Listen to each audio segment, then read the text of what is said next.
ng mga kababayan nating mahilig magtanim, lalo tigit sa larangan ng hydroponics.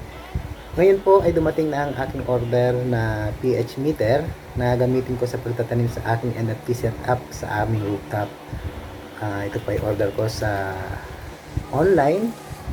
May kasama siyang pH butter powder na ginagamit natin pag kakalibrate ang ating pH meter.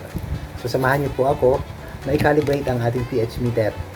Ito po ang ating mga materials na gagamitin sa pag-calibrate ng ating pH meter. Siyempre, unang-una ang ating pH butter powder na 6.86 at 4.01. Ito po ay ating lulusawin o tutunawin sa distilled water. Gamit ko po ay ang absolute, pero pwede tayong gumamit ng ibang brand. Kailangan natin ng 250 ml sa bawat sachet.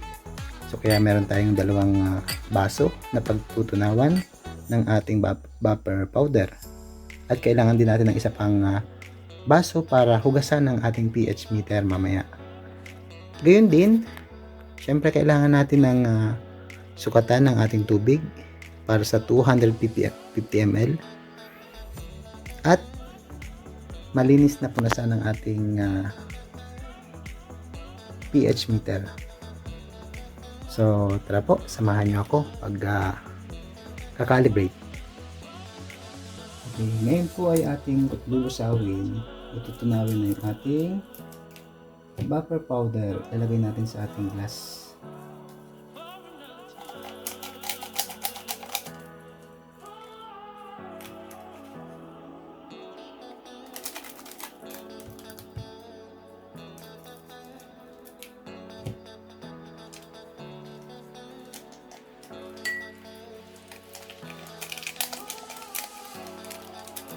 At sa pamamagitan ng distilled water. Bali, magtatapos tayo ng 250 ml.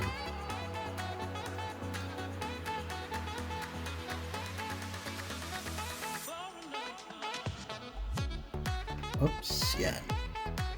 Tayo para dito sa ating 6.86 pH.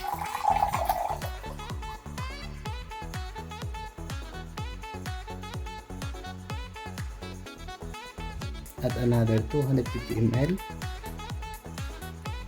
para sa ating 4.01 pH.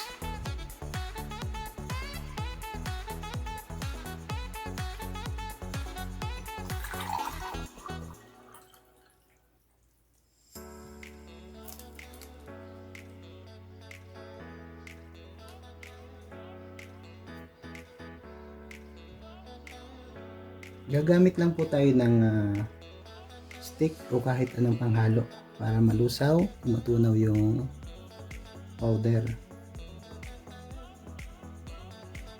Yan. Sausaw po natin sa ating hugasan.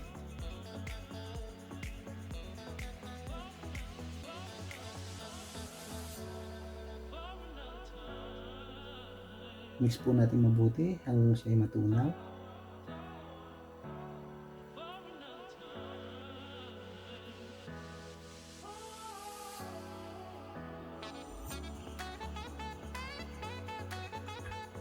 Okay, so yan. Pag tunaw na yung ating buffer powder, i-ready na natin ang ating i-calibrate na pH meter.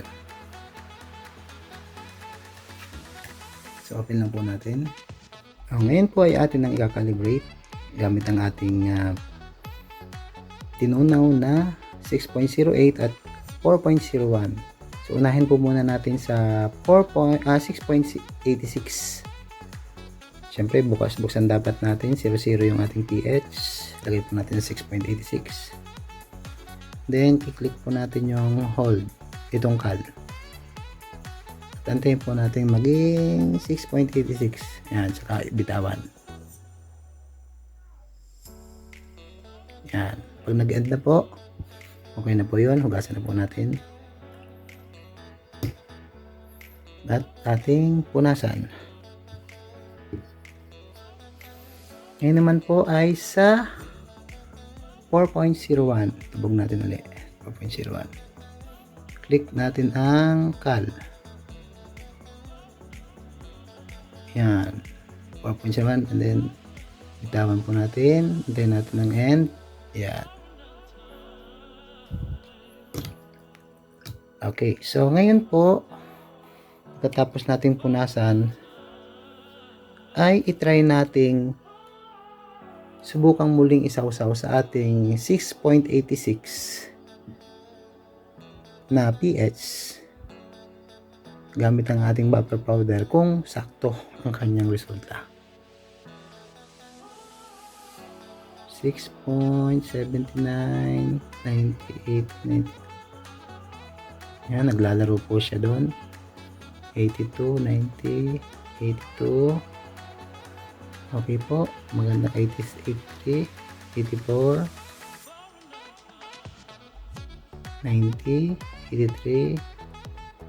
Yan, okay na po siya. Tama na po ang kanyang pH level. Dito naman po tayo sa 4.01.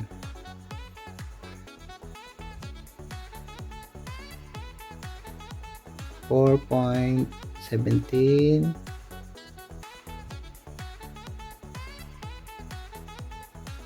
4.10, 4.07, 06, 05, 06, 05,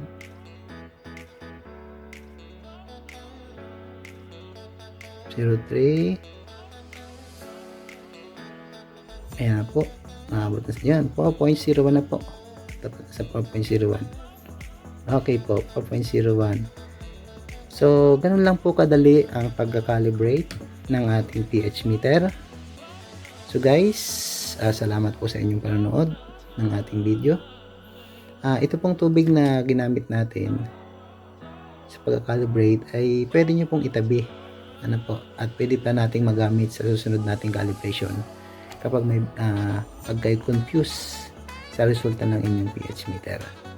So thank you guys, and please keep watching always to our videos. Thank you.